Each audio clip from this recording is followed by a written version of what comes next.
بسم الله الرحمن الرحيم إن الحمد لله نحمده ونستعينه ونستغفره ونستهديه ونتوب إليه ونعوذ بالله من شرور أنفسنا ومن سيئات أعمالنا من يهده الله فلا مضل له ومن يضلل فلا هادي له وأشهد أن لا إله إلا الله وحده لا شريك له وأشهد أن محمدا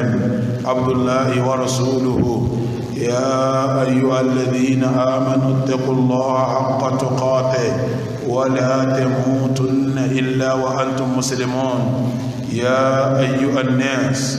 اتقوا ربكم الذي خلقكم من نفس واحدة وخلق منها زوجها وبث منهما رجالا كثيرا ونساء واتقوا الله الذي تساءلون به والأرحام إن الله كان عليكم رقيبا يا أيها الذين آمنوا اتقوا الله وقولوا قولا سديدا يصلح لكم أعمالكم ويغفر لكم ذنوبكم ومن يطع الله ورسوله فقد فاز فوزا عظيما اللهم صل على محمد وعلى آل محمد كما صليت على إبراهيم وعلى آل إبراهيم إنك حميد مجيد وبارك على محمد وعلى آل محمد كما باركت على إبراهيم وعلى آل إبراهيم إنك حميد مجيد أما بعد فيا أيها الإخوة في الله السلام عليكم ورحمة الله وبركاته ليكن في علمكم جميعا أن أصدق الحديث كتاب الله وخير الهدي هدي محمد رسول الله وشر الأمور محدثاتها فإن كل محدثة بدعة وكل بدعة ضلالة وكل ضلالة في النار فالعياذ بالله من النار جماعة أدوك فلون أترى إكي الله أتي إكي الله kọlọ̀ lè bá aṣíwájú wa ọ̀gá wa annabi wa Muhammad ìkẹ́ ọlọ́run àti ìgẹ́ ọlọ́run ta ní kọlọ̀ bá annabi ọlọ́njọ́ bára lé kọ́ bá wọn sọ̀hábà rẹ̀ kọ́ wá bá gbogbo àwọn tó bá tẹ̀lé wọn pẹ̀lú dáadáa ọlọ́njọ́ ka àwa náà kọlọ̀ ọba ọba lékẹ́ ọlá sí àwa náà lẹ́ni rí iṣẹ́ rí ìwà rí ọ̀rọ̀ rí ìrìn rí ìṣesí rí èyí tí èèyàn fi jẹ́ ní rí ọlọ́run kó fi rọ̀ wá lọ́rùn ìkẹ́ ìgẹ̀ yìí gbogbo àwọn tí ó wà lẹ́yìn tí wà ọlọ́njẹ́ ọkàn wọn lópin ìgbà táwọn náà bá wà lórí dáadáa àti déédéé kọ́ máa lọ bẹ́ẹ̀ ìdọ́jọ́ ẹ̀san gbogbo ẹ̀yin tẹ́ ń gbọ́ mi nítòsí àti ní jìnnà wọ́n fẹ́ kẹ́ màmá dájú èyí tí sòdodo ọ̀rọ̀ òun ni tẹ́ra ọlọ́run ìmọ̀nà tí ò ní dàrú láíláí òun ni sunna nabi wa Muhammad sallallahu ta'ala alayhi wa sallam lẹ́yìn méjèèjì ìhun kí wọn táwọn èèyàn bá pè lẹ́sìn tí ó bá lẹ́ nínú tírà Ọlọ́run àbí kò lẹ́ nínú sunna nabi wa Muhammad sallallahu alayhi wa sallam in ti sharia islam pẹ̀lú ẹ̀ òun ni bídíà gbogbo bídíà wá ní ànú ní gbogbo ànú wá ní kò síbi kan tí ó rìsọ́ọ̀tì sí tó jùnà Ọlọ́run ọba àlékè ọlọ́lọ́ abẹ́lọ́run pẹ̀lú orúkọ ẹ̀ èyí tí fi dára jùlọ àti àwọn òròyìn ẹ̀ èyí tí fi ga jùlọ ọlọ́ba wa paná adébọrẹ́ ọlọ́ba wa pa ẹbọ náà rẹ̀ ọlọ́ba rẹ̀ bídí àṣetá nílẹ̀ kọba wa gbé súnnà annabi wa Muhammad oní tí àwọn bẹ̀yìn oṣù Safar tí í sí oṣù kejì nínú òǹkà tí oṣù pa ó di 21 1441 lẹ́yìn ẹgbẹ̀rún ọdún kan àtọgọ́rùn ọdún mẹ́rin àtọdún mọ́kànlélógójì tí ànábì wa Muhammad sallallahu ta'ala alayhi wa sallam tó ṣe hijira láti ìlú Mákà lọ sí ìlú Madina ń ṣe dédé on the 20 oṣù ẹlẹ́kẹwàá 2019 tí wọ́n bí ànábì Isa alayhi salatu wassalam nọ́mbà jòkó wálé ní òun ni 658 ọgọ́rùn mẹ́fà àti méjìdínní ọgọ́ta ọlọ́nkọ́ gba ní bàádà fún wa Ọlọ́run kó gba ìbádà fún wa gbogbo ń ta sí ń bẹ́ tó bá tọ́lọ́run tó bá súnà Nábì wa Muhammad Ọlọ́run kó yọ́nú sí wa lórí ẹ̀ Ọlọ́run kó gbà fún wa ní ìbádà gbogbo àwọn àṣìṣe tá a wá ṣe níbẹ̀ èyí tẹ́nu gbé wa ṣe èyí tá a ṣìṣe ń bẹ̀ Ọlọ́run kó forí ẹ̀jẹ̀ wa Ọlọ́run kó forí ẹ̀jẹ̀ wa kó gbà ní ìbádà kó ṣàmójúkò fún wa ibi tí a bá kéwú wa dé ọ̀rọ̀ àwọn tí wọ́n ń sọ pé kò sí òkú lílẹ̀ fún abilékọ lọ́kùnrin tàbí lóbìnrin tó ṣe zina òun ni masala tí a yànjú lọ́wọ́ a dẹ̀ gbìyànjú láti mú ti tegbòtegbò tìdítìdí a sì gbìyànjú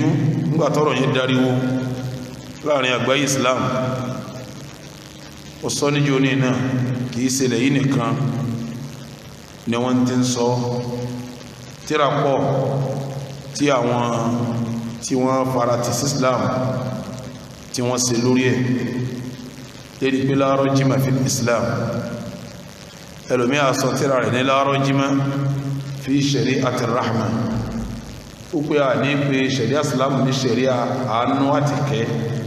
kọ́ wá ní ká máa lẹ òkò fún yẹn wọ́n sì mẹ́rin wá lọ́tún lọ́sì láwọn ẹ̀rí téèyàn máa rí tí ó bá rí nǹkan míì kún tí ó fọkà sí pé ọ̀rọ̀ ni ọ̀rọ̀ tí wọ́n ń sọ ni téèyàn bá rí nǹkan míì kún yóò rò pọ̀rọ̀ ni ní àwọn ẹ̀rí tí àwọn tí ń sọ mọ́ wá àmọ́ gẹ́gẹ́ bí àfẹ́sìn bí ọ̀rọ̀ bá rújú bá wọn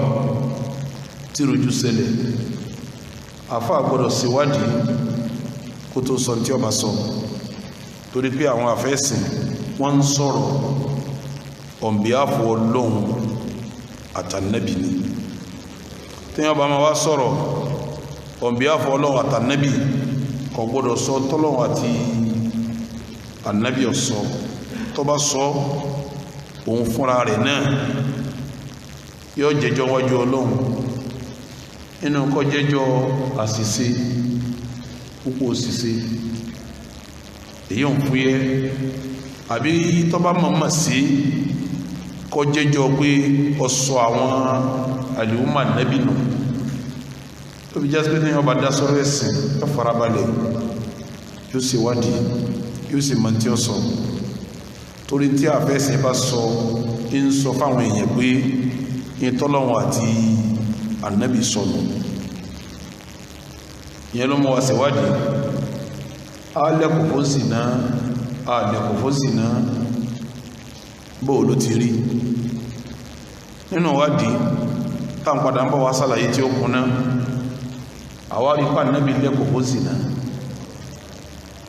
Abubakar lẹ́kùn fún zìnà Umaru jọ tí ó lẹ́tí ẹ̀ ọlọ́fẹ́ ìyá náà o tí àwọn kan máa sọ pé kò sí òkò inú Al-Qur'ani ọláyà sọ̀kalẹ̀ àwákà kó tó di pé wọ́n parí wọn kọ́ mọ́ Al-Qur'ani náà ọlá Nábì sáàsì ń tẹ̀lé ọlẹ́kọ̀ Abubakari ọlẹ́kọ̀ òun Umaru náà òun náà lè fẹ́ lẹ́kọ̀ báyìí o níta Nábì abáwá sí tábákàrí sí tí Umaru sí tààtúrí àwọn sàhábà míì tí wọ́n ṣe sẹ́mọ̀ pé ààrẹ̀kò ti wọnú ẹ̀sìn náà nǹkan yẹn ti di ara ẹ̀sìn ìwá sọ pé kò sí nínú ẹ̀sìn mọ́ a gbọ́dọ̀ wádìí pé a kí ló fà àwọn àwo ló sọ ìgbà wo ni ọ̀rọ̀ yìí bẹ̀rẹ̀ nínú Islam nínú wádìí wa a rí pé inú àwọn tó sọ̀rọ̀ inú àwọn tó kọ́kọ́ sọ àwọn ni àwọn ìjọ kan tí wọ́n ń pè wọ́n ní al-Khawarij àwọn ìjọ tí wọ́n ń pè ní Khawarij yìí a sì gbìyànjú láti sọ díẹ̀ nínú ọ̀rọ̀ wọn àbáyọrí ọ̀rọ̀ wọn ni pé wọ́n gbà pé gbogbo al-Qur'an tí Ọlọ́run bá sọ kalẹ̀ fún Ànábì wa Muhammad isma ó wà lórí ẹ̀ ìtumẹ̀ ní pàṣẹ sí ò sínú al-Qur'an gbogbo ta nabi bá sì gbé l'Al-Qur'ani fún wa àbọ̀ Ọlọ́run kọfà rẹ̀ pé mistake ò sí ní ibẹ̀. àmọ́ súnà nabi wọ́n rí pé wọ́n ẹ̀kọ́rọ̀ ànábì bá ní gbogbo àwọn tá a sọ pé ní wọ́n gbà wá ọ̀pọ̀lọpọ̀ wọn ti di kèfèrí. sọ̀rọ̀ tí kèfèrí gbà wá láwà sọ pé ní ànábì sọ, ìyẹn fa kí wọ́n dá gbogbo ọ̀pọ̀lọpọ̀ àdíìsì padà. ǹjẹ́ kí ló dé? wọ́n láwọn sàábé tó gbà òpùrọ́ ni wọ́n máa dájọ́ pẹ̀lú Al-Qur'ani nìkan. asọ́nìjẹ̀ ìjọ asọ́nìjẹ̀ ẹ̀dógún Khawarij wọ́n ń gé olè lọ́wọ́. ǹjẹ́ kí ló dé? wọ́n ní bẹnu Al-Qur'ani pé ká gé olè lọ́wọ́. wọ́n yẹ lẹ́kọ̀ọ́ fún ṣìnà. ǹjẹ́ kí ló dé? wọ́n ní hadithi lòkò fún ṣìnà wà. àwọn ò sì gba hadithi gbọ́ àtàwọn tó gbà. àwọn ò ní máa lẹ́kọ̀ọ́ fún oníṣìnà àti gbogbo ọ̀rọ̀ jágbàjàgbà tí wọ́n sọ sí àwọn sàhábí ànábì wa Muhammad sallallahu alayhi wa sallam. tí wọ́n bá wá gé olè náà lọ́wọ́, wọ́n gbà pé ó gbé nǹkan tó kéré o, ó gbé tó tóbi o, àwọn gbọ́dọ̀ gé lọ́wọ́ ni. ǹjẹ́ kí ló dé? wọ́n ní nínú súnnà ni ààlà ń bẹ̀ pé ẹni bá ṣerú ilé àgé lọ́wọ́, ẹni bá ṣerú ilé kò tó ń tí a fi gé lọ́wọ́. àwọn ò sì gbá súnnà. àwọn ọba ti gbá súnnà kéèyàn ó gbé láìlọ́nù súùtì gígé lọ́wọ́ ni. ayanjú tí wọ́n bí ọ̀sẹ̀ kan àbọ̀sẹ̀ méjì àwa bọ́ sọ́dọ̀ àwọn ìjọ kan tí a ń pè ní Al-Mu'tazila. ìjọ mẹ́ta ní sọ̀rọ̀ tó kílẹ̀ àdàdà nípìlẹ̀. àwọn tí wọ́n sọ yòókù ń tẹ̀lé wọn ní ẹ̀yìn ni. ìjọ kejì tí ń sọ̀rọ̀ yẹn ni àwọn Mu'tazila. àwọn tá ń pè ní Mu'tazila yìí olórí wọn tó pìlẹ̀ rẹ̀ òun ni Wasil ibn Ata. ìgbà tí ó ya lọ́dọ̀ àfá rẹ̀ tí jẹ́ Al-Hasan al-Basri, tán al-Basri sọ pé ní i'tazalana Wasil ló ti yẹra fún wa àtàràbẹ̀ wọ́n ti ń jẹ́ Mu'tazila. i'tazalana Wasil àtàrà wọ́n ti yọ gbólóhùn Mu'tazila. ìtumẹ̀ ní pé ọmọ tó takú máa fà rẹ̀ ní ọwọ́. ní òròrí tí wọ́n náà wọ́n gba Al-Qur'ani gbọ́ níwọ̀n bá súnà lórí dí wọ́n dìde sí. àwọn wá gbà pé àtàlùkùránì o àti súnà o ní táwọn bá ti kà ń bẹ̀ tí ọba ti bá làákàyè mu dídànù ni. torí pé Ọlọ́run ọba kò bẹ́ẹ̀ nìkan sọ̀rọ̀ àfọ ní làákàyè. wa ma yadhakkaru illa ulul albab wa ma ya'qiluha illa al-alimun. wọ́n gbà pé tí ọba jó ní mímọ́ làákàyè làgbà. tí wọ́n bá sì ń to ìyọ adillatu shar'iyya wọn ọ̀nà tí wọ́n gbà yọ sharia of Islam làákàyè làwọn ti sí iwájú. ǹjẹ́ kí ló dé? wọ́n lẹ́ni tí ò ní làákàyè gan kò lè gbọ́rọ̀ lọ́wọ́ yìí. ọ̀rọ̀ tọ́lọ̀ bá sì sọ tí ọba ti bá làákàyè mu àádánù. tọ́lọ̀ tó wá fúyẹ́ díẹ̀ lọ́dọ̀ wọn tànàbí wa Muhammad òun lọ wá lè jù. kódà kí hadith kó jẹ́ hadithan mutawatira Mu'tazila rẹ̀ dì láti dànù tí ọba ti bá làákàyè wọn mú. wọ́n á dẹ̀ máa sọ̀rọ̀ sáwọn sábì ànábì wa Muhammad bó ti wù wọ́n ni wọ́n sọ̀rọ̀ sí sábì. a sọ ní jẹ̀yọ́ tó kan ní a hadisi inna ahadakum yujma'u khalquhu fi batni ummihi 40 yawman nutfatan. ọládìísì ní tó ń bá mẹ́ni tó gbà wá ní òun kò sí lẹ́nu tàbí tó gbà wá òun ló wọ́n gbà sàábí tó gbà wá òun lè sọkúsọ̀rọ̀sọ bá nẹ́bí gan bá sọ wọ́n sọ pé a kátìkátì lọ sọ ànẹ́bí pọ́lọ̀ gan bá wá sọ gan òun sọ pọ́lọ̀ wọ́n máa ti sọ orí pé kọ̀pálà káyì àwọn ọjọ́ tó rí báyìí àwọn náà kì í lẹ́kọ̀ọ́ làákàyè wọ́n sọ fún wa pé òkò sílẹ̀ ò sí nínú àdíjì tí wọ́n sì gbà wá fọ́kò lílẹ̀ àwọn orí ládìsí ibẹ̀ ládúró sí jẹjọ́ àwọn ikọ̀ kẹta tí wọ́n ń da ọ̀rọ̀ rọ́júmùnù àwọn làwa ń pè ní al-aqlaniyun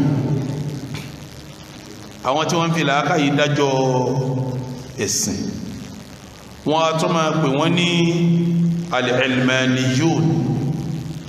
àwọn tí wọ́n mọ́dí tí wọ́n ní mímọ̀ nìkan làwọn fẹ́ jòkó ti ìmọ̀ ara wọn làwọn ó jòkó ti olùmọ́dí wọ́n ń ṣe lólòdí pẹ̀lú ọ̀rọ̀ Ọlọ́run àtànẹ́bì ọ̀rọ̀ wọn la fẹ́ yẹn lè ní mo dẹ̀ ti sọ́njẹ̀jọ mo sọ́njẹ̀rẹ̀ gbogbo ìyìn ní pẹ́ lórí ọ̀rọ̀ tí wọn táà fi mú àwọn àbẹ́rẹ̀ wá fún àwọn tí wọ́n ń sọ tí wọ́n ń sọ yìí pẹ̀lú bí kò sí rọ́jímù inú Islam àwọn wọ́n la ń pè ní al-aqlaniyun bá ń káfà الحمد لله والصلاة والسلام على رسول الله. نعم لقد كثر الحديث عن العقل والعقلانية ومعظمه في غير موضعه حتى من قبل بعض من يحتسب بالحقل العلمي والثقافي فما أكثر المشاهدة العقلانية وما أكثر ما ينقل الواجب بالأسباب العقلانية. كاتم تقبل تجل أربعة يوم أبونتي أنكا مرش. لقد كثر الحديث عن العقل والعقلانية ومعظمه في غير موضعه في غير موضعه حتى من قبل بعض من ينتسب للحقل العلمي والثقافي فما أكثر عقلانية وما أكثر ما ينقل الواقع بآراء عقلانية وهكذا فما حقيقة تلك العقلانية هذه المسألة تنظر في المفهوم من زواياه الرئيسية وبخاصة تلك التي لها علاقة بوضعنا الفكري والثقافي. أولا التعريف تقابلنا عدة استعمالات لهذا المصطلح أهمها أربعة: العقل، العقلي، والعاقل، والعقلانية. نعم. أولا فالعقل الذي هو مدار الأمر فمنه تتولد بقية الاستعمالات لا نجد اتفاقا في تحديده. فما العقل هذا الذي تدور حوله كل هذه التيارات وما نبع عنها من خلافات؟ هل هو جوهر أو صفة؟ فأين مكانه؟ ولصعوبة الجواب عن ذلك قال أبو حامد الغزالي إنه لا يمكن حجة بحد لأنه يطلق بالاشتراك عدة معاني وهذا يعني أن نقطة الانقلاب تعتبر إشكالية فهي لم تحسب. نعم. العقل قدروا تميني لاكاي àwọn tá ń pè ní al-aqlaniyun àwọn làwọn tí a ń fi làákàyè yanjú gbogbo ọ̀rọ̀ yàtọ̀ sí tàfà ìka gbogbo wa tá jòkólẹ̀ ìlà ní làákàyè wọ́n ma yàtọ̀ sí ara wa sí ara wọn tí a ń pè ní al-aqlaniyun náà yẹn wọ́n gbà pé Ọlọ́run fún wa ní làákàyè yìí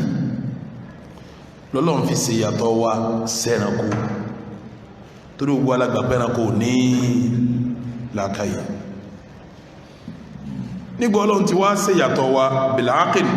yàtọ̀ sí al-hayawanat sáwọn ẹranko tó kù wàbítálí ó ti rí yẹn Ọlọ́run fẹ́ ká máa lo làákàyè ló fi fún wa ní làákàyè bọ́lọ́wọ́n bá ti sọ̀rọ̀ yóò máa sọ̀rọ̀ ńláàkáyì ọlọ́gbọ́n innama yatadhakkaru ulul albab fala yatadabbaruna al-Qur'ana am ala qulubin aqfaluha ọlọ́run fẹ́ ká ronú afala yanzuruna ila al-ibili kayfa khulqat wa ila as-samai kayfa rufi'at wa ila al-jibali kayfa nusibat wa ila al-ardi kayfa sutihat fadhakkir innama anta mudhakkir. Gbogbo àwọn àyà wọ̀nyí ń túmọ̀ pé ní ọlọ́run fún wa ní làákàyè torí sábà ká lè lo làákàyè. Ibi tí nǹkan ti wá dàrú mọ́ wọn lọ́wọ́ nínú ọ̀rọ̀ ẹ̀sìn, ibo la lò làákàyè sí, ibo la nílò làákàyè sí. Àwọn gbà gbogbo ọ̀rọ̀ ẹ̀sìn pátápátá làákàyè láfi ṣe kíní láfi yanjú ẹ̀. Wọ́n wá fún làákàyè lọ́lá lórí alkitabu wa sunna. Gbogbo ntọ́lọ̀ ń bá sọ́tà nábì bá sọ tí ó bá ti lè bá làákàyè lọ́dọ̀ wọn kí ni wọ́n ṣe wọ́n dànù. Sẹ́rà àwọn táwa ń wí yìí wọ́n èyí sí èèyàn tó fúyẹ́. Àwọn ẹlẹ́kọ̀ọ́ tí wọ́n ní làákàyè tí wọ́n kẹ́kọ̀ọ́ jìnnà lára wọn, àwọn là ń pè ní al-aqlaniyun.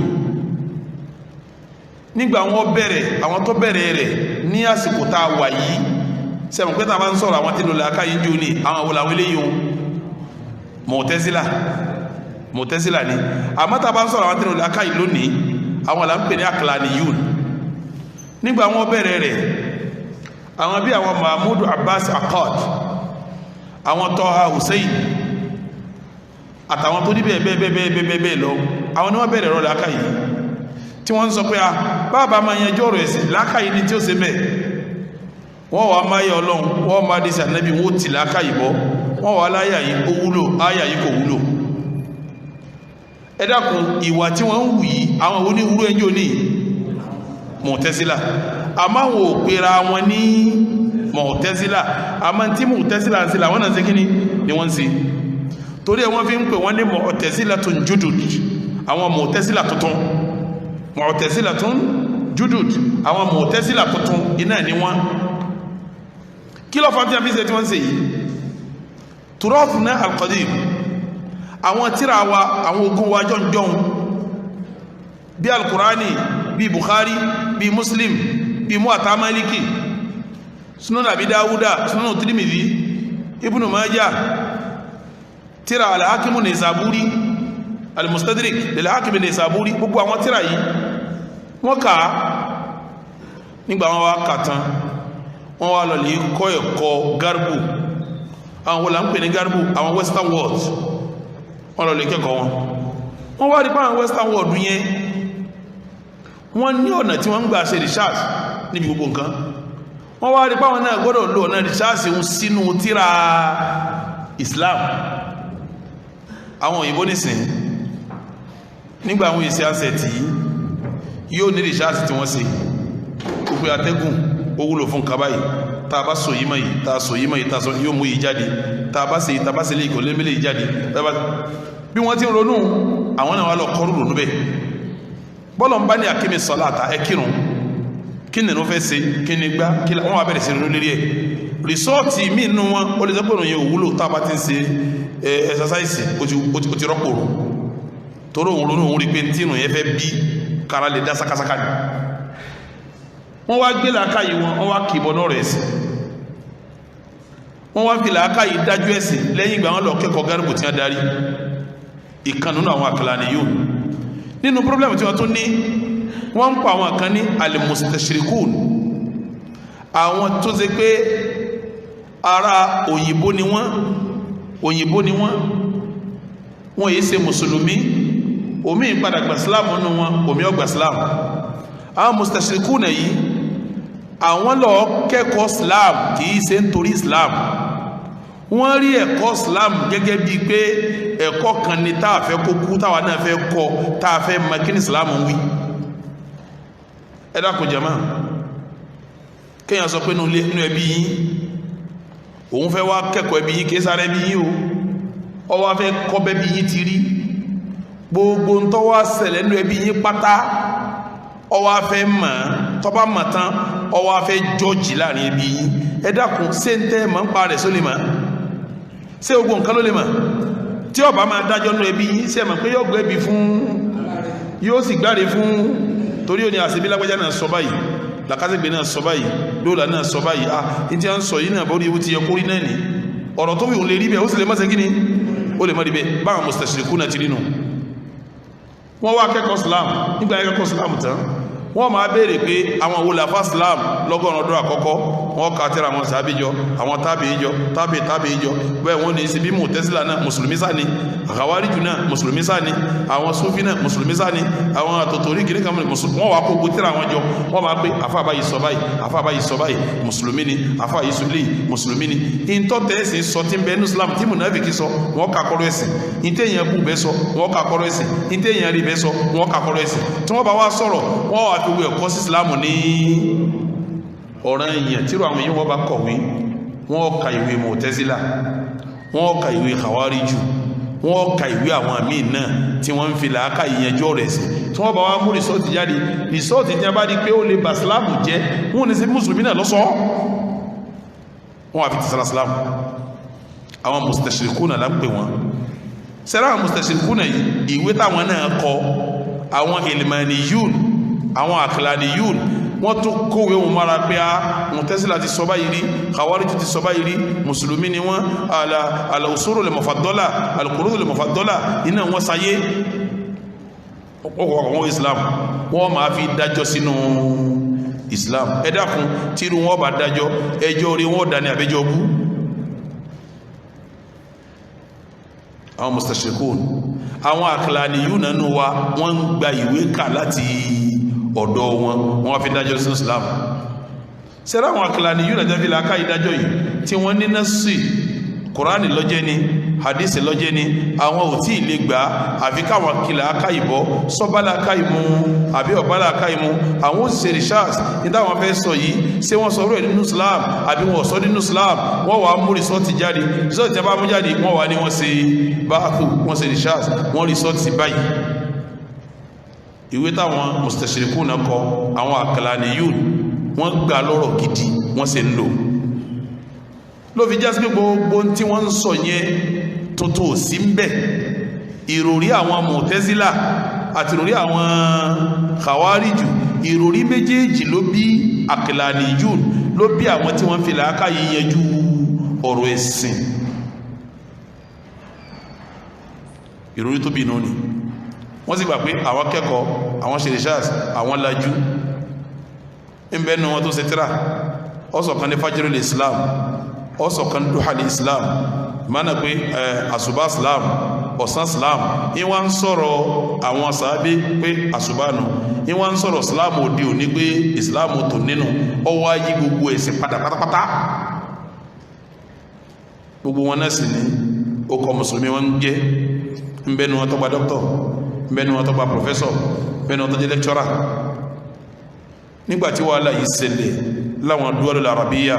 nílẹ̀ Lárúbáwá gbogbo àwọn àfẹ́sìn pátápátá wọ́n dìde sí wọn wọ́n dẹ̀ sọ fún wọn pé tẹ́ẹ̀bà máa lo làákàyè ó níbi Ọlọ́run ní a lo làákàyè sí nígbà Ọlọ́run fẹ́ sọ̀rọ̀ làákàyè nísìn ń pẹ́ afala yanzuruna ila al-ibili ọ̀rọ̀ rànkúnmi lẹ́ẹ̀mọ́ lo làákàyè sí wa ila samai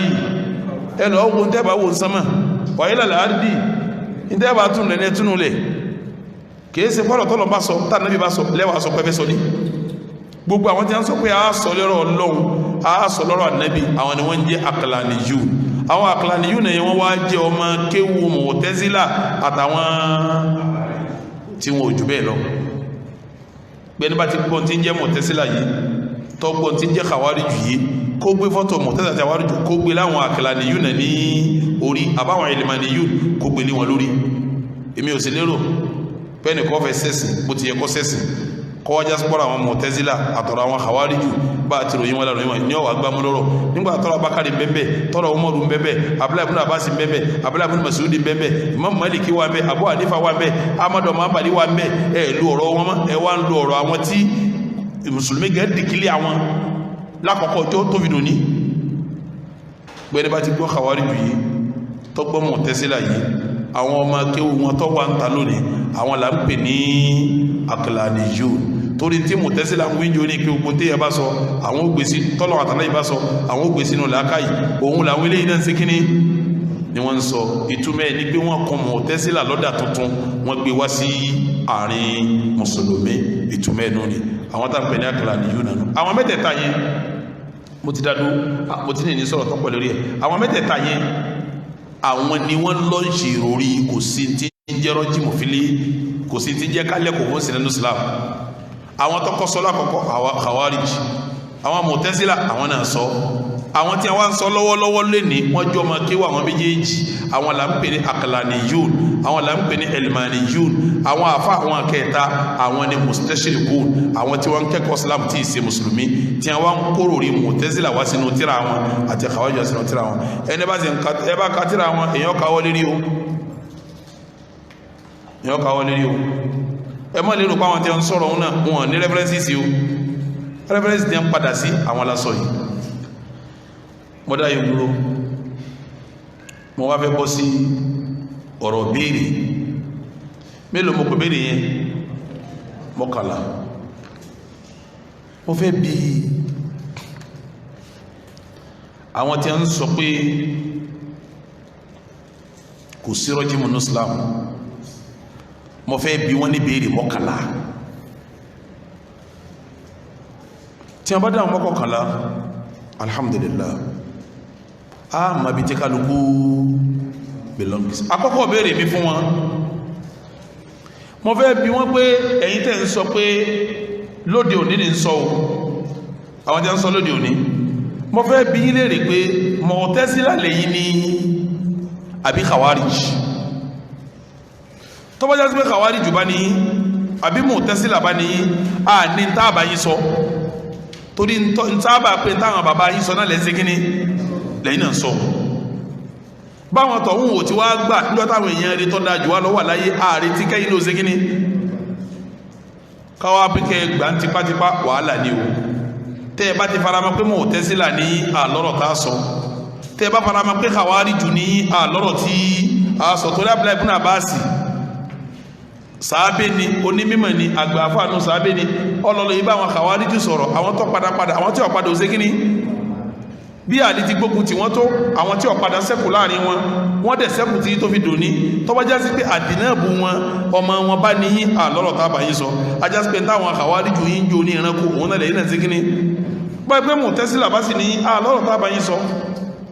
àmọ́ tẹ́ bá lè ṣe Khawarij tẹ́ ìṣe Mu'tazila tẹ́ bá ní mùsùlùmí gidi ní ibi táwọn sàábé bá dúó lẹ dúó ibi tí ànábì dúó lẹ dúó ibi tí Abubakar dúó lẹ dúó ibi tí Umaru dúó àní dúó lẹ bá dúó tọ̀ ajá sí pé a gbà pé ọ̀rọ̀ dàrú mọ́ yín ní bóyá àwọn àwítẹ́ kàún ọ dàrú àwọn tẹ́ wá kàtọ́ wá dàrú a wà padà wá yanjú gbogbo ẹ̀ ní ìkọ̀ọ̀kan torí sábà pé àwọn èèyàn wọ̀nyí náà mẹ́rin wà ọ́ bẹ́yàn bá sì ka ẹ̀rí wọn tí ọba rí mi kún ìtọ́ka wọn dàkarúmọ ní ọwọ́ tọ́lá wọn tẹ́ ń pè sí rọ́jímù yìí kò sí rọ́jímù yìí àwọn náà ń kọ̀ọ̀kan wọ́n sì mẹ́rin wá gbogbo àdísì ànábì náà sí rọ́jímù wọ́n wẹ̀rí fún nínú ẹ̀rí tí wọ́n mú fún ni pé ànábì sí rọ́jímù níjọ́ tó sí rọ́jímù yẹn ṣẹ̀ṣẹ̀rí àwọn yẹ̀húdí lólò ànábì sí rọ́jímù ṣùgbọ́n àwọn tó sí rọ́jímù fún yẹ̀húdí ni wọ́n ṣẹ̀ríà Ìsìlámù kìí lẹ́kùn fún yàn àwọn yẹ̀húdí ni wọ́n lẹ òkò ànábì kan lo ṣẹ̀ríà yẹ̀húdí nígbàtí ṣẹ̀ríà wọ́n sì nínú Ìsìlámù tí èdè ìgbàtí ṣẹ̀ríà ti wá dé ìgbà wọn nígbà tí wọ́n sọ pé kí wọ́n máa na oníṣìnà inú tí wọ́n mú wá nù síbẹ̀ ní síbẹ̀ kọ́ aláti wá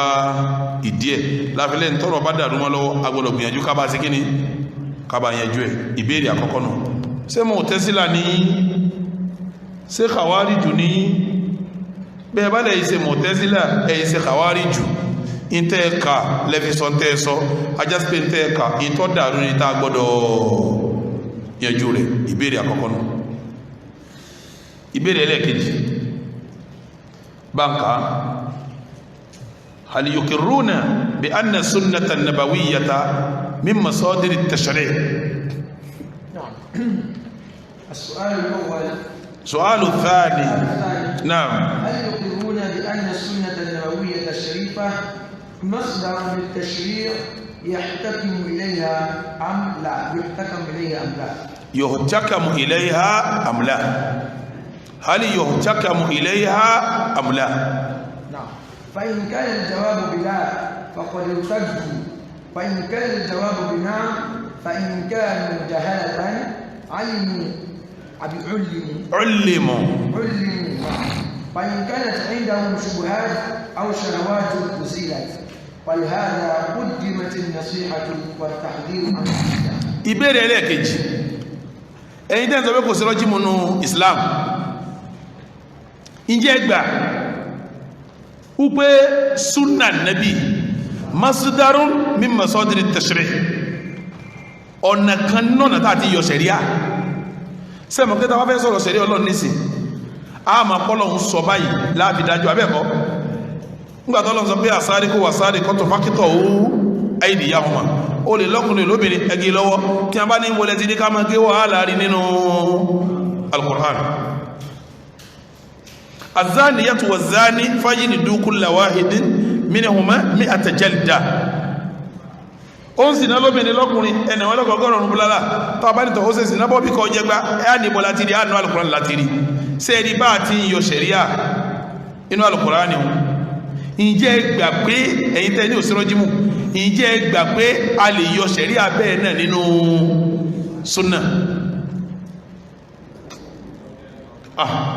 bẹ́ẹ̀ ni o bá Al-Qur'an ti ń dájọ́ yìí o ibi tá a bá ti rí Al-Qur'an ni a lè fi súnà náà dájọ́ o bẹ́ẹ̀ bá lè gbà bẹ́ẹ̀ pé bẹ́ẹ̀ ni a fi súnà dájọ́ yóò kílíà sí wa pé ìrújú báyìí ìrújú yẹn lókùn táàmà sí gíní táàmà yẹjú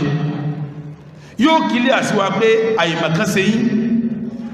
àìmọ̀kan olókùn tí a ju èmímọ̀ rẹ̀ bẹ́ẹ̀ bá wá sọ pé rárá a gbà pé a lè yọ ṣẹ̀ríà nínú súnnà yóò kílíà sí wa pé ẹ ti kú nínú Islam bẹ́ẹ̀ bá ti kú nínú Islam kò sọ̀rọ̀ tó wọn àti mùsùlùmí ọjọ́ sí gíní tí wọ́n jọ sọ tọrọrọ Islam la sọ àsọ̀rọ̀ mi torí pọ́lọ̀ sọ pé fala wa rabbika la yu'minun káyà yẹ fala wa rabbika mọ́kọ́ sẹ́gbẹ́ kan bẹ̀rún la yu'minun ónú ọlọ́wọ́n bá ní fala wa rabbika la yu'minun ìwà nábì gbọ́ mọ́ fi mọ́ ti tó búra àwọn èyí tí di mùmínì hatta yuhakkimuka fima shajara bainahum títí tí wọ́n fi gbà pé tí wà nábì bá sọ ní ọ̀yẹ́jú ọ̀rọ̀ láàrin àwọn sẹ́mọ̀ káyà ń nísìn ìfihàn ilẹ̀ pé ànábì lè dọ́rọ̀ yẹn jú tí ó alùkárí ò ní sọ̀kalẹ̀ abẹ́ẹ̀kọ́ ni fala wa rabbika la yu'minun hatta yuhakkimuka fima shajara bainahum kájẹ́lẹ̀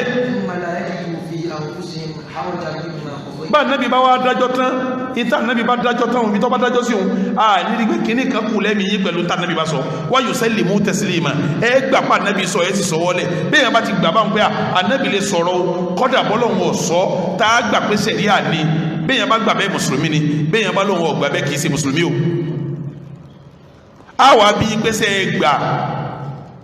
a bí pẹ́sẹ̀ gbà púpẹ́sà nẹ́bì lè sọ̀rọ̀ tí ó dájọ́ láìsí pa ń retí alùkùránì tẹ́ẹ̀sì gbà pé tí ṣẹ̀rí àá sọ náà nù bẹ́ẹ̀ bá lè gbà alhamdulillah ọ̀rọ̀ dàrú mọ́ yín lọ́wọ́ àìmọ̀kan sí yín àyànjú tọ́ dàrú àyànjú àìmọ̀kan bẹ́ẹ̀ bá wá lè gbà á mọ̀ pé ní tí ó bá gbà fún ànẹ́bì kò sí nínú Islam torí àwọn tá a máa fi yanjú ọ̀rọ̀ ẹlẹ́kọ̀ fún sínà súnà lọ́pọ̀ ń bẹ̀ bẹ́ẹ̀ bá ti lóhun ọ̀gbà súnà ọ̀tán ìbéèrè kejì nù kí ni ìbéèrè ẹlẹ́kẹta مع اعتقادهم نحو أحكام القصاص وقتال الكفار المحاربين والردة والحرابة والحدود بصورة عامة فإن كان الجواب بلا فقد ارتدوا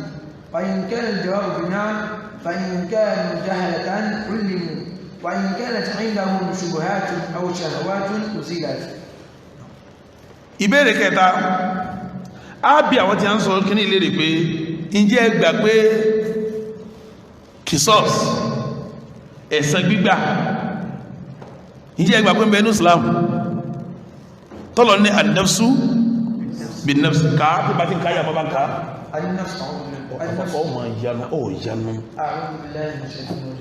وكتبنا عليهم فيها أن النفس بالنفس والعين بالعين والأنف بالأنف والأذن بالأذن والسن بالسن والجروح قصاص فمن تصدق به فهو كفارة له ومن لم يحكم بما أنزل الله فأولئك هم الظالمون. Abi ilere pé àyà tí ń sọ pé tọ́rẹ́ ń sọ nọ́rọ̀ yìí ní tó bíbèrè yìí ni pé wọ́n ń sọ nọ́rọ̀ wọn pé sharia Islam shari'atu rahma sharia Islam shari'atu salam sharia Islam sharia kẹni sharia Islam sharia àánú ni bóò ní ó ṣe wá ní ká máa lẹ́kọ̀ọ́ fún èèyàn ẹgbẹ̀sẹ̀lẹ́sì àánú ẹgbẹ̀sẹ̀lẹ́sì ìkẹ́ ó ní kẹ́ máa lẹ́kọ̀ọ́ fún yẹn ìbọ́ irú sharia àwọn àánú ò sí bẹ̀ mọ́ ìkẹ́ ò sí bẹ̀ mọ́ a wà á bí yín léèrè tẹ́ bá sọ bẹ́ẹ̀ torí nínú ẹ̀rí tí wọ́n mú wá nù a wà á bí yín léèrè pé ókè ṣé ẹgbà pé sharia Islam sharia àánú ni wọ́n ní bẹ́ẹ̀ ni ṣé ẹgbà pé kìsọ́ọ̀sù bẹ́ẹ̀ ní Islam an-nafsu bin-nafsi ẹni bá pààyàn ká ṣe kíni wal-anfa bil-anfi ẹni bá gémú ká ṣe kíni was-sinna bis-sinni ẹni bá kányín ká ṣe kíni wal-udhuna bil-udhuni ẹni bá gétíẹ̀ wal-juruha qisas bẹ́ẹ̀ yẹn bá sáyàn lọ́gbẹ́ àṣà padà ní ìjẹ́ ẹgbà pẹ́lẹ̀ yìí bẹnu Al-Qur'ani torí pé ẹni tó bá pààyàn tá a pa ẹni gé títà gé létí ẹni gé mú tá gé mú ẹni kan yìí tá kan léyìn ẹni sáyàn lọ́gbẹ́ tá gbẹ̀sẹ̀ padà sẹ́mọ̀ pé ogun tá ń ṣe òun náà òun àti ká lẹ́kọ̀ọ́ fún yẹn kí ni yàtọ̀ rẹ̀ kò sí yàtọ̀ tẹ́ ẹ bá fara mọ́ yìí òun pé ń bẹnu Al-Qur'ani ẹ sì fara mọ́ ìtumọ̀ ẹni pé ìkẹ́tẹ̀ pé ò sí bẹ́ẹ̀ náà lẹ́yìn ìkẹ́tẹ̀ ní ò sí bẹ́ẹ̀ lẹ́yìn náà ń ṣe kí ni lẹ́ ń fara mọ́ òun tẹ́ ẹ bá fi lè gbà yí òun á gbà pé ọ̀rọ̀ kálẹ́kùn náà àti ká pa ẹni tó pààyàn ká gétí ẹni ó gétí ká gémú ẹni ó gémú ká kán ẹyin ẹni ó kán ẹyin ẹni sáwẹ́ ká sá padà tẹ́ ẹ bá gbà pa lè ṣe yíò ní Islam á jẹ́ òye yí pé kálẹ́kùn náà wà ní Islam ẹgbẹ́ ni méjèèjì o ẹ bá wá lẹ́gbà á mà pẹ́ tí kò ní Islam torí pọ́lọ́wọ́ bá láàmọ́lẹ̀ ní Al-Qur'ani pé ká sí tẹ́ bá wá lẹ́gbà ṣíṣe rẹ̀ tá a bá fi lè ṣe yíò náà ṣẹ̀ríà Islam ò ní kẹ́mọ́ á mà pẹ́ tí ó gbà fún Al-Qur'ani kèfèrí ni kì í ṣe ara wa torí ń bẹ́nu ẹ̀ náà ká lẹ́kù ká gbẹ̀san ká pààyàn ẹni bá wá ní rárá ìpààyàn tẹ́ fẹ́ pààyàn ṣẹ̀ríà Islam ò láàánú mọ́ etí tẹ́ fẹ́ gé òun ṣẹ̀ríà Islam ò láàánú mọ́ kí ẹ awọ gbà yìí bẹ́ẹ̀ bá ti lẹ́ gbà yìí kò jù bẹ́ẹ̀ lọ àtùmọ̀ pé kèfèrí ni ẹgbà tọ́lọ̀ ń bá sọ àlọ́rọ̀ ta fẹ́ segin ni àmọ́ tẹ́ bá lè gbà yíò ajá sí pé ọ̀rọ̀ jímù ọ dàrú mọ́ yín lọ́wọ́ nù àwà yanjú ẹ̀ àbí ká ìmàkan ó se yín kásàlàyà ìmàkan àbí kọ́ dàrú ká yanjú tí ọ dàrú bá ti géwọ́ yẹn bá ti gbàsẹ̀ yẹn sẹ́yìn rántí pé ní ṣẹ̀dá ìsìlámù náà qitalul kuffar al-muharibin kèfèrí tí bá ń bá wa jà kí ni ṣẹ̀dá àdíkàsí wa man i'tada alaykum fa'tadu alayhi bimithli ma i'tada alaykum ẹni bá gbókù tí yín Ọlọ́run ní kẹsí gíní kí gbókù tó náà kèfèrí tó bá pàwà àpá padà ní sẹ́ẹ̀sì náà ti pé Hiraba àwọn ọlọ́gà ara ìdájọ́ tó náà bẹ̀rẹ̀ Islam ìta sọ́njọ́ jímọ̀ ayàtà kanjọ́ jímọ̀ innama jaza'ul ladhina innama jaza'ul ladhina yuharibuna إنما جزاء الذين يحاربون الله ورسوله ويسعون في الأرض فسادا أن يقتلوا أو يصلبوا أو تقطع أيديهم وأرجلهم من خلاف أو وأرجلهم من خلاف. Ọlọ́ni ẹ̀sà àwọn tí wọ́n ń gbógun tọ́lọ́wọ́ àtànàbí tí wọ́n sì ń balẹ̀ jẹ́ tí wọ́n ń dáná an yuqattalu ẹpa wọn pàkópa aw yusallabu ẹsẹ̀ wọn lálórí àbí kẹ́ gé ọpọ́ ọ̀tún ẹsẹ̀ òsì àbí kẹ́ gé ọwọ́ òsì apá ọ̀tún kẹ́ gé bẹ́ẹ̀ síra wọn tẹ́ ẹ bá fi lè gbà pé yóò ń bẹnu ṣẹ̀ríà Islam tó ní ká ṣe tó bá ń fẹ́ tó bá wúrú wà wọn ó yẹ kẹ́ ẹ gbà tí òkò lílẹ̀ náà tẹ́ ẹ bá ti wá gba ilé yìí à ní dààmú nígbà tẹ́ ẹ ti gbà yìí nínú Al-Qur'ani tẹ́ ẹ ti ní Al-Qur'ani lọ sọ ó ti sọ òun kì í ṣe ṣẹ̀ríà àánú mọ́ kò jẹ́ ṣẹ̀ríà àkẹ́ mọ́ kò nídìí kẹ́ gba ti rọ́jìmù náà tọ́lẹ̀ ìgbélé yìí náà àmọ́ bẹ́ẹ̀ bá wá lẹ́ gbà á ẹ gbọ́dọ̀ gba ti rọ́jímù náà torí kò sí rìsọ́ọ̀tì ká fún méjèèjì náà ọmọ èèyàn tó ṣẹ̀ náà ń ṣẹ̀ríà dáṣẹ ìsìláàmù ń dá ṣẹ̀ríà fún ìtòsí ní jìyà àmọ́ ẹ bá wà lẹ́gbà lọ́rọ̀ tábà yín sọ torí sábà pé ẹ̀yí sára wa àríyàn lèyàn jọ ń bá sọ̀rọ̀ ṣẹ̀ríà tẹ́ bá wà lẹ́gbà ìtumọ̀ ẹ̀ ni pé àìmọ̀kádà mú yín pẹ̀lú ti rọ́jímù àbí nǹkan dàrú mọ́ yín lọ́wọ́ lé ti rọ́jímù tá a sì kíni tá a yẹn ju ẹ̀ ìbéèrè mi ẹlẹ́kẹrin ábí yín lẹ́rìí pé ìjọ rọrùn fún ànábì wa Muhammad ṣẹ̀ríà tọ́lọ́hun ọ̀fẹ́ nù kan rárá tálùkùrá ní ọ̀sọ̀kalẹ̀ ń bẹ̀ rárá sọ́lọ́hun pàmì tí ànábì kọ́ sọ lóhun nìkan tí ọ̀tá ní alùkùrá ní èyí tí mo sọ lẹ́ẹ̀kan ká máa mú dájọ́ nínú ẹ̀ bá ti mú nínú alùkùrá ní èyí tí ń sọ ń sìn èyí tálùkùrá ní ò tiẹ̀ sọ tí ọ̀fẹ́ nù kan ká ànábì wá sọ pé ìdájọ́ eléyìí rẹ o ìdájọ́ eléyìí rẹ o tálùkùrá ní kankan ọ̀sọ̀kalẹ̀ ní tẹ́ bá sọ pé gbà ẹ̀dì kèfèrí náà torí sábà pé àti Allaha wa àti ar-rasula ẹ̀tẹ̀lọ́lọ́ yẹ wá tẹ̀lé ẹ̀tẹ̀lá nàbí nù ẹni tí ọba yìí ti tẹ̀lá nàbí kìí sára wa tẹ́ bá wá lẹ gbà pa nàbí lè dáṣẹ pa ọ̀nbíàfọ̀ lọ́hùn tálùkùrá lò ní sọ̀kalẹ̀ a wà sọ fún yín pé rọ́jímù náà o a rí inú àdísì ànábì o káàtì ẹ̀ lọ́lọ́wọ́ ọ̀sọ́ ànábì sí kíní ọ̀sọ́ o kí ló tẹ̀ wá gbà ẹ̀sì gbàpá ànábì lè dáṣẹ pa lẹ́yìn ọlọ́run ànábì lè dáṣẹ rí àṣẹ lẹ́yìn ọlọ́run bọ́yá ìmọ̀kan se yín ẹ̀ mọ́ bó ti jẹ́ kásàlàyé bọ́yọ́ dàrú káyẹnjú ẹ̀ àmọ́ yẹn bá ti lẹ́gbà kò sí tábà yín sọ torí sábà pé ẹ̀yin ọ̀tẹ̀lá ànábì tí àwa ń tẹ̀lé nù ni ọ̀rọ̀ di mélòó ó di mẹ́rin ẹlẹ́ẹ̀karùn ọyáka akọ ìyanu ní kamila نعم هل النبي صلى الله عليه وسلم يفعل أمرا يخالف فيه القرآن الكريم فإن كان الجواب بلا فقد ارتدوا وإن كان الجواب بنعم فإن كانوا جهلة علموا وإن كانت عندهم شبهات أو شهوات أزيلت ولهذا قدمت النصيحة والتحذير عن الردة àkọ́kọ́ ìjẹ́ ẹgbà pé ànábì wa Muhammad sallallahu alayhi wa sallam ó ti rọrùn fún yaf'alu amran yukhalifu fi al-Qur'an fa in kana al-jawabu billah faqad irtaddu ìjẹ́ ẹgbà pé ànábì wa Muhammad ó lè sọ ọ̀rọ̀ tọ́rọ̀ wọn yàtọ̀ gidigidi sí ti bẹ́ẹ̀ náà Al-Qur'an ó yàtọ̀ sí kọ́ pàṣẹ tọ́lọ̀ wọn pa ọ́ àṣẹtọ́lọ̀ ń parí ó dúró lẹ́gbẹ̀ẹ́ kan àṣẹtà Ànábì wá pa ní ọwọ́ àtakò tí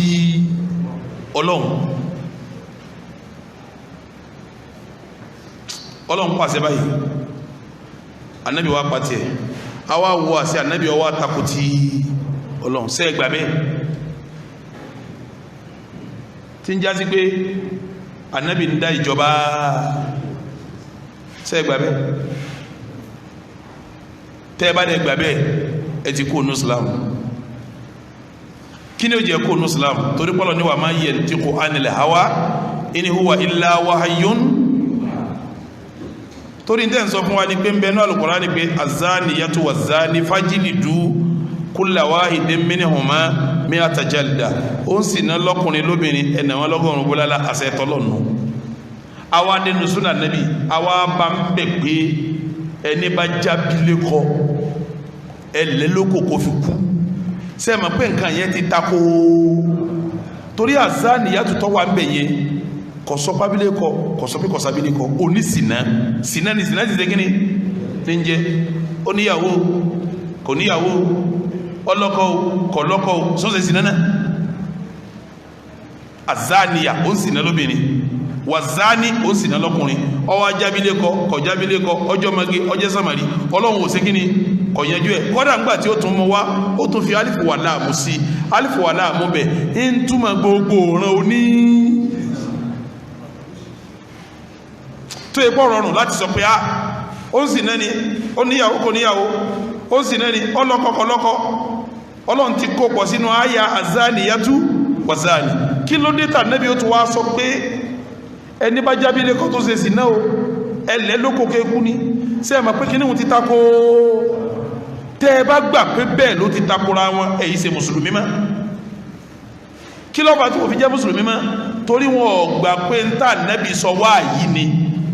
ọlọ́run sọ pé wà máa yẹ tí kò á nílẹ̀ àwa ẹni wà ilá wáyún wọn gbà tà nẹ́bí yẹn ní wáyí tí a bá gbà wáyí ni wọ́n ò rí pé ọlọ́run sòfin yìí sínú alukurani ọwá sòfin yìí lẹ́nu ànábì wa Muhammad wọ́n gbà pọ́lọ́n tó ṣe yìí náà ló ṣe kíní ló ṣe léyìí torí pé ànábì ò ní dọ́rọ̀ sọ àfi pẹ̀lú wáàyí ló fi sọ ọwá mílẹ̀ yìí wá pẹ̀lú wáàyí alukurani ó mílẹ̀ yìí wá pẹ̀lú wáàyí súnà àmọ́jọ́ tẹ bá gbà pé tọ́ ànábì takọ́lọ́ ní ọlọ́run ọ̀ràn o ń sọ tààrà ẹ̀ ní o kò sí wáàyí fún o òun ló kàn wù lọ́bẹ̀rẹ̀ wàhálà yìí o ajásípa nẹ́bí ń takò ọlọ́run tẹ́ bá pàpà nẹ́bí ń takò ọlọ́run ní tọ́ ìtumọ̀ ẹ̀rí pé ti kó ní Islam tọ́rẹ́ ẹ̀gbá wáàyí súnà pé súnà yẹn ẹ̀gbá ní wáàyí gẹ́gẹ́ báyìí ti gbà Al-Qur'ani ní anábì sì ní utitul Qur'ana wa mithlahu ma'ahu wọ́n fún mi lálùkùránì irú àlùkùránì kan gan wọ́n tó fi kún nígbà táwọn afọ́túnmọ̀ wa mithlahu ma'ahu súnà ni wọ́n tún sí bí wọ́n ti fà nábì lálùkùránì bẹ́ẹ̀ náà wọ́n fún ní súnà méjèèjì inú ṣẹ̀ríà ẹgbẹ́ ni wọ́n bá ti máa yóò fi inú ṣẹ̀ríà lálùkùránì láàmà yọ nínú àdísì ànábì wa Muhammad sallallahu ta'ala alayhi wa sallam ẹni bá wá lóhun gbà pé bọ́lọ̀ bá ti sọ̀rọ̀ ànábì ò gbọ́dọ̀ tako tó bá sọ nǹkan mi ò takọ lọ́lọ́run ni a máa jásí pé ní ànábì sọ pọ̀ gbá ní wáyé ẹni tí ó bá wá gbá ní ànábì sọ ní wáyé irtadda an Islam ó ti kó ní Islam lódìdí ó ti kó ní Islam lódìdí tó bá ti wá kó ní Islam báwọn à ní tí afẹ́ bá sọ mọ́ torí kìí sára wa mọ́ tó bá wá ní tọ̀ ara yín lòun ọ̀kan gbà náà ní tọ́lá nẹ́bí ń dá tiẹ̀ wí ní ọlọ́run ọ̀ràn tọ̀ tó bá wá sọ yìí á rí pé ọ̀dà bẹ́ẹ̀ ni pé nǹkan dàrú mọ́ ní ọwọ́ àbàtúnṣe àbí àyìnbá kan ṣe ájúwe mímọ̀ fún bàbá ti júwe mọ̀ fún àbá àṣàlàyé tí ń ṣe ọ yẹ kí n tí ó gbà ń kọ́ wá sí kíni kọ́ wá gbà ọba wá lóun ọgbà tọ̀ ajá tó kọ̀ jẹ́ mùsùlùmí mọ́nù ni kọ̀ jẹ́ mùsùlùmí mọ́nù ìbéèrè ẹlẹ́ẹ̀kẹ́ lókù ẹlẹ́ẹ̀kẹfà náà ọ̀dà ibi ilére tọ́rẹ́ yìí náà àgírí àwọn tí a ń sọ náà àgírí púpà nábi lẹ́kọ̀ọ́ wọn sọpá nábi ọlẹ́kọ̀ọ́ tọ́rọ àdísì ń ní àlàáfíà tẹ́bá wá àdísì ń tẹ́lẹ̀ gbàpọ́lá àlàáfíà tẹ́sílà nábi náà lẹ́kọ̀ọ́ a wà bí ilére pé ṣé ńgbàtọ́lọ́wọ́ ọ̀ràn tí ń lọ lẹ́kọ̀ọ́ ṣé ń kàn fẹ̀mí àwọn èèyàn ṣòfò náà ni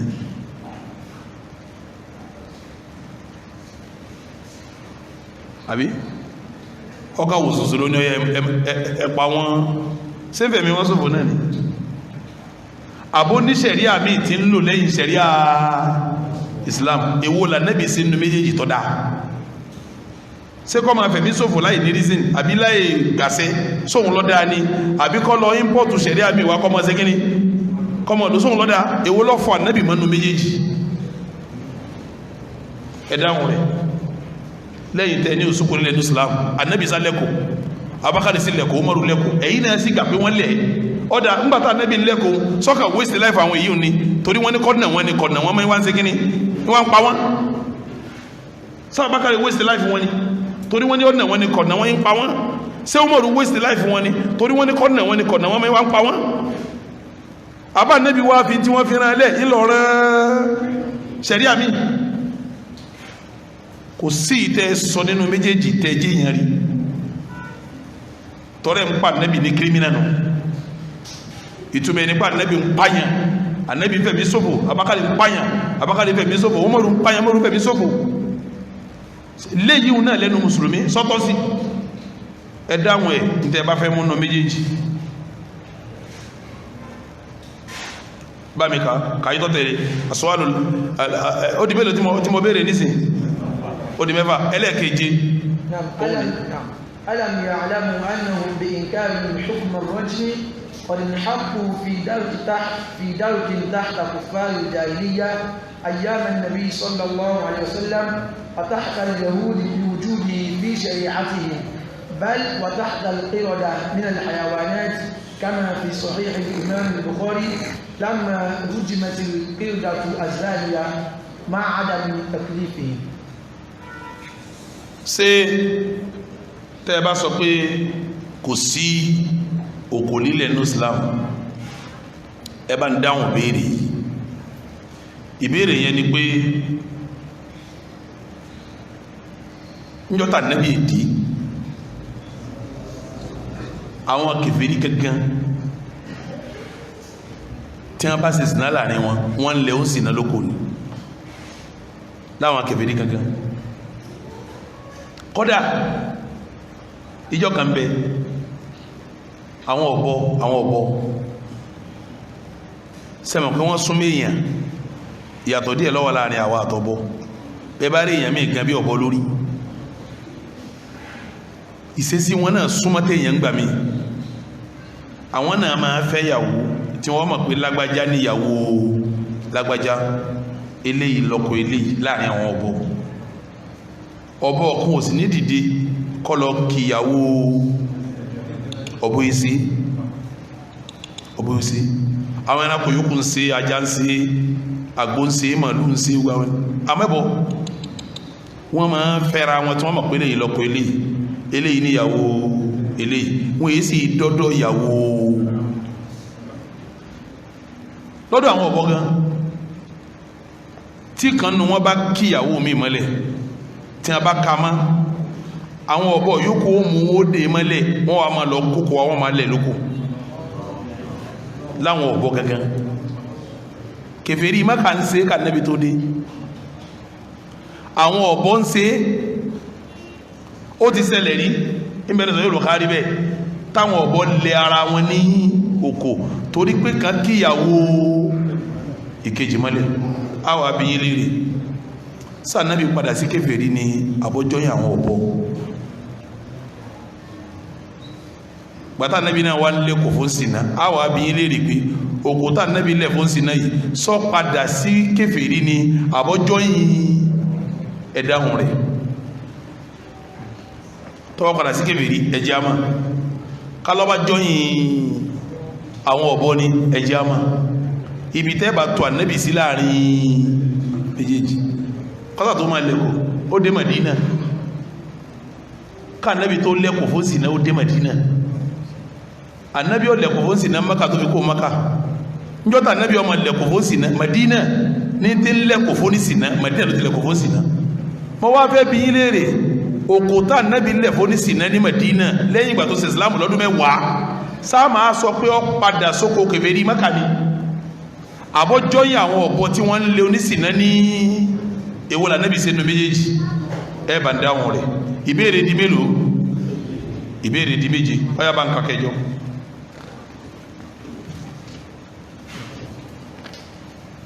نعم من الذي يحدد الرحمة من ضدها على المخلوقين الله رب العالمين أم مردة الكفرة والملحدين مما أفسدوا في الأرض باسم صلاحها ومن لفهم من أشباه المسلمين توقع نعم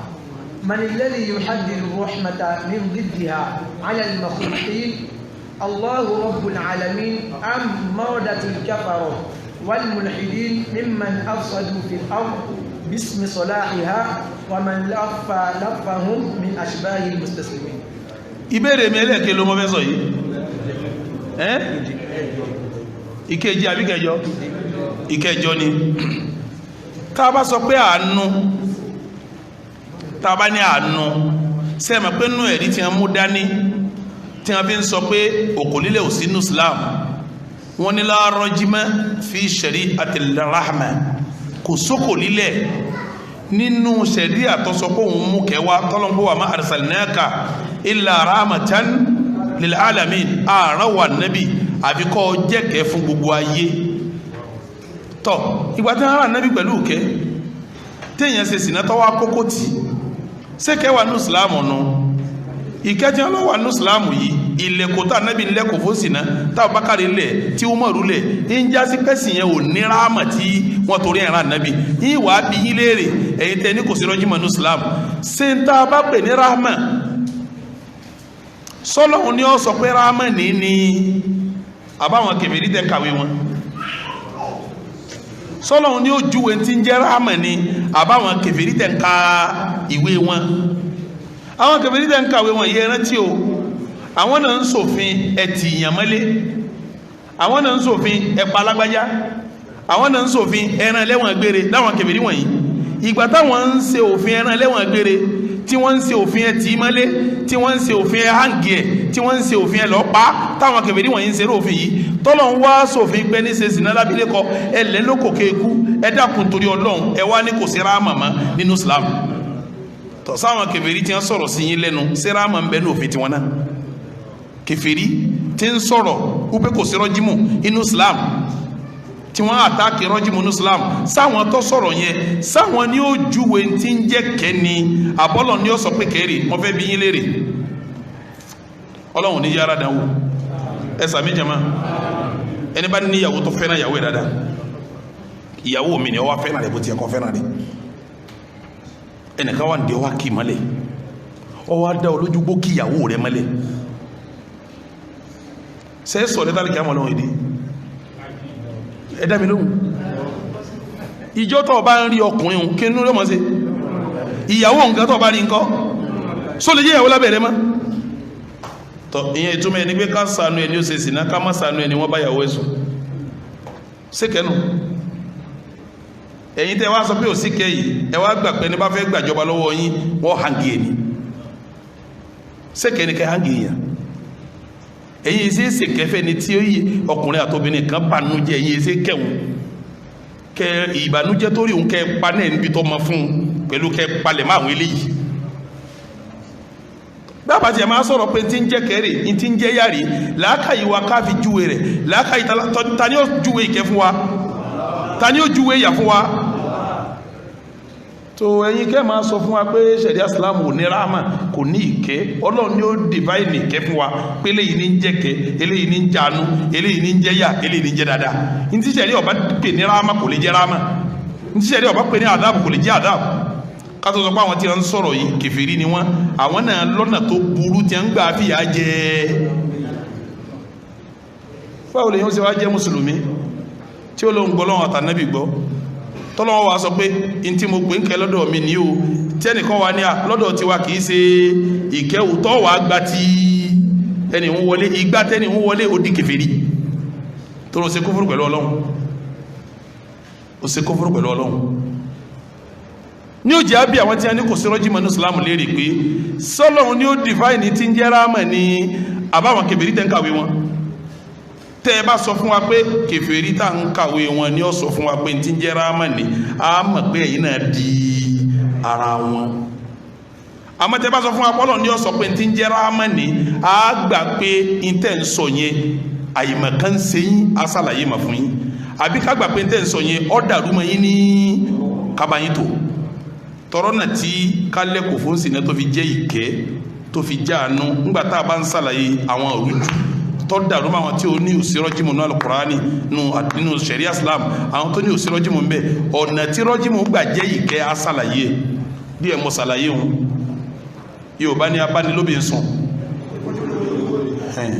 tó bá bóbìnrin rẹ̀ sùn yìí ń sọ fún ọ dáadáa ẹni bá bá olóbi ń sùn tí ọwọ́ ṣẹ̀rí ọba tẹ̀ ẹ́ kí wọ́n palẹ̀ rẹ̀ mọ́ pẹ̀lú okò jẹ́ ń sọ fún ọ̀gbọ́dọ̀ rẹ̀ torí kò ní fojú sí rẹ̀ gíní tó bá rí ọyọ́ pa ọ́ ìyàwó tó fẹ́ sílé tó gbà ọ́ lọ́kọ tẹ́nìkan tó wá ń kì í mọ́lẹ̀ tásìrí wá tú sí ọ lọ́wọ́ kò sí tí ó sáré ju bẹ́ẹ̀ mi ló ṣe gíní ẹni tó gọ́jù láyé tí ó sákò mí lẹ́yìn lẹ́ni ọkáyàwó ẹ̀ mẹ́dì ìsìná nílùú tí ò ṣiṣẹ́ rí àyí tí ìyàwó ohun tó sẹ́kù nílé rẹ̀ ìyàwó ni ó pa ẹni ọgọ́jù láyé nílùú tí ò ṣiṣẹ́ rí àyí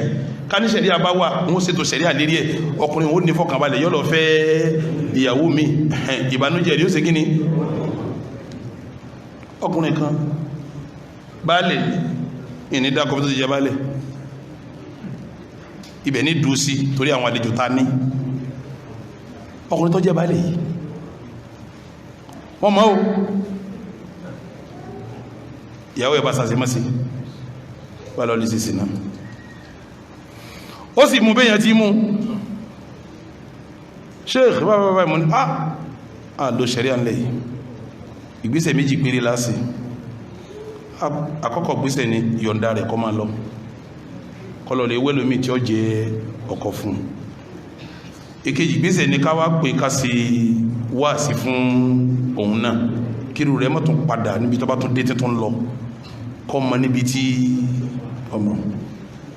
ó sì gba àmàlà ó sì kó wọn jù mí baálẹ̀ lù sí ni baálẹ̀ lù sí dúkẹ́ ọlọ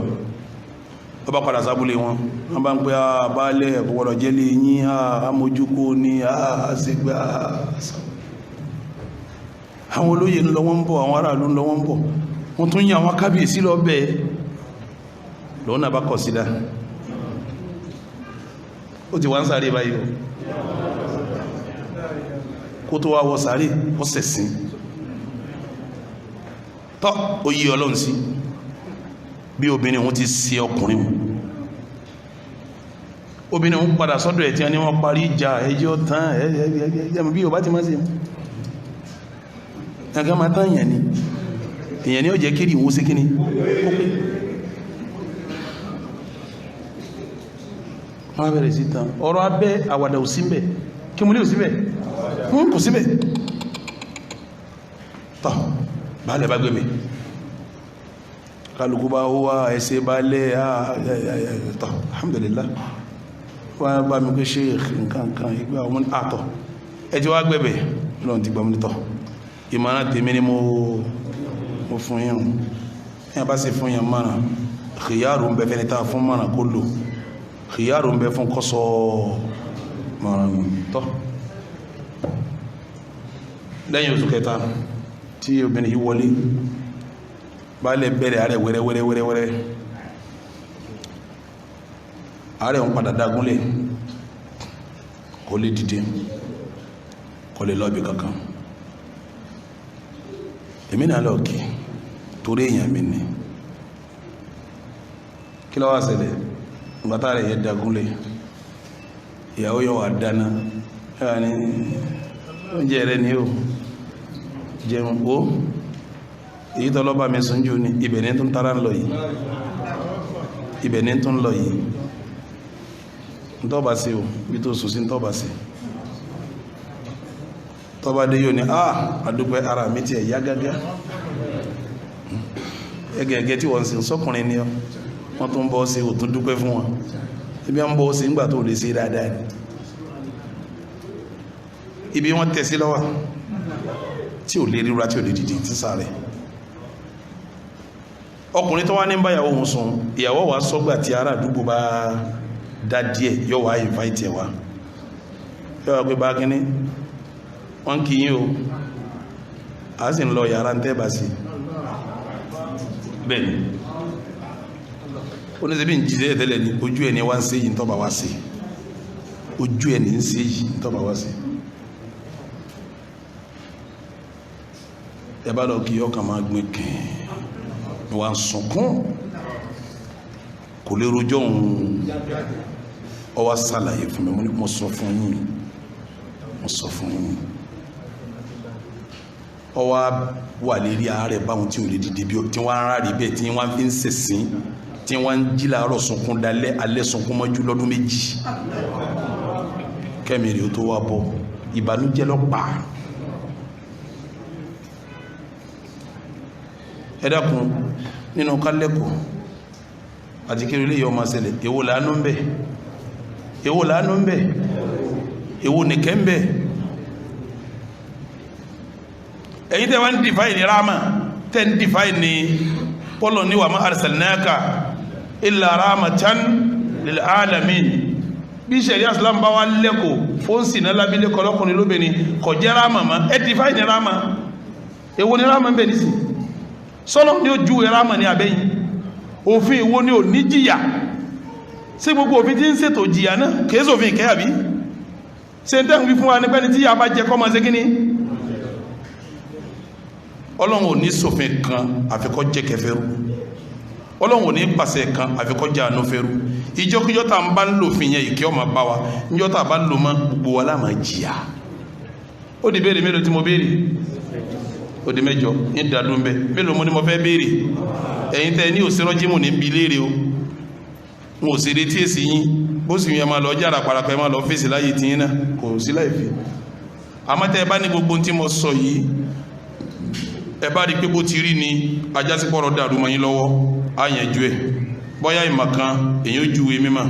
tẹ́ ẹ bá wá sọ pé rárá ibi tẹ́ ẹ dúró sílẹ̀ dúró sí ajásípẹ́ kò ní àlà àtọ́lọ́wọ̀n àtànábì bẹ́ẹ̀ bá ti wá kọjọ́ àlà àtọ́lọ́wọ̀n àtànábì ibo lókù tí ó bọ́ sí kófùrù ní ọlọ́mọsí wọn kèfèrí. Sallallahu ala sayyidina Muhammad wa ala alihi wa sahabihi wa sallama taslima.